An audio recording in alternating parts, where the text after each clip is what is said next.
welcome. Well, Symphony has signed an agreement to purchase 95% equity stake in an Australian company, Climate Technologies. To discuss more on this, we are joined by Rupesh Shah, Executive Director of the company. Rupesh, good morning and thanks for joining us.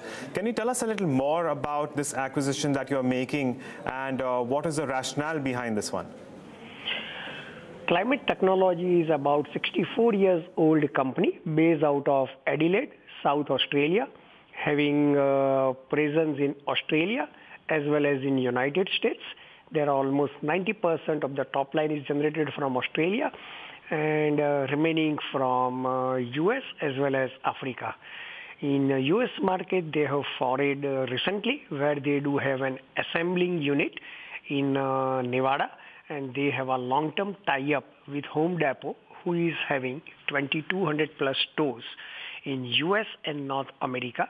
And there is also a good possibility to have tie-up with many other large organized retailers. That's number one. Number two, the products are quite complementary. They are into ducted cooling and in ducted heating.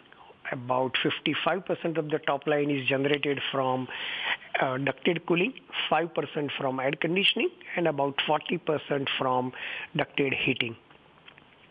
And hence, products being complementary in the sense, the Symphony kind of residential air coolers can be accessed and sold through their established existing distribution network. So ready-made market access in that respect, that's number one. Number two, from day one, we believe that this is value and EPS accretive. In the sense, we have made this acquisition at 7.33 times of its EBITDA multiple of trailing 12 months and 5 times of its 18-19 expected EBITDA. And as far as sales multiple is concerned, it is less than 0.70 of 18-19 estimated sales. As far as some of the capital efficiency ratios are concerned, the return on net worth for 18-19 is expected to be in excess of 30% and return on capital employed at about 20%. And this is their business as it is where it is.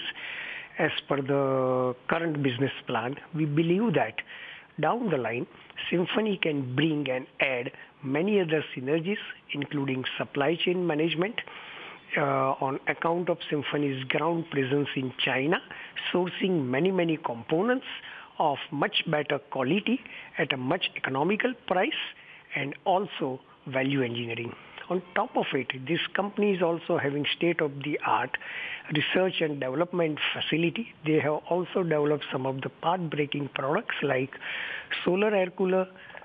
The air cooler works from their proprietary developed app, and consumer can use it quite conveniently. And we expect that in next 4 to 5 years, this company's top line can be in excess of 430 crore, and in Australian dollar term, it should be in excess of $80 million. Plus, company is having excellent established management team led by their CEO, Timo Lodi. Yeah, and we are going to have the continuity of the management and their senior management, that is the CEO is going to have 5% equity stake. All right, Rupesh, but when it comes to financing this acquisition, the 220 crores odd that you are paying for it, how are you planning to fund it? Yeah. Symphony can fund the entire acquisition from its internal accruals, as its treasury is in excess of 450 crore. But to get better financial efficiency to drive the natural hedge, we are going to have a debt at quite attractive rate. So we have finalized the debt of about $24 to $26 million. That is close to 125 crore at the rate of 5.35% fixed for 5 years. While on treasury, we realize in liquid mutual fund and AAA bonds, the return in excess of 7%. So about 60% from debt and 40% from internal accruals. But having said that, at a net level, Symphony will very much remain as a debt-free company. But the cash flow of the target company will adequately take care of the repayment. One final question, Rupesh, then in that case, going ahead, when does the acquisition, come into completion, and based on that, when can we start seeing the numbers from the acquisition on Symphony's consolidated books? Okay, so acquisition is expected to be completed in next 30 days, but effective from 1st July 2018, because that also coincides with their accounting year. All right, Ramesh. We'll leave it at that. Thanks so much for joining us and giving us your update. And on the acquisition, of course, we continue to watch out for and look forward to what that can do when it comes to Symphony and its financials. Thanks so much. But with that, it's a wrap on this show. But lots more lined up, so stay tuned at Bloomberg Quint.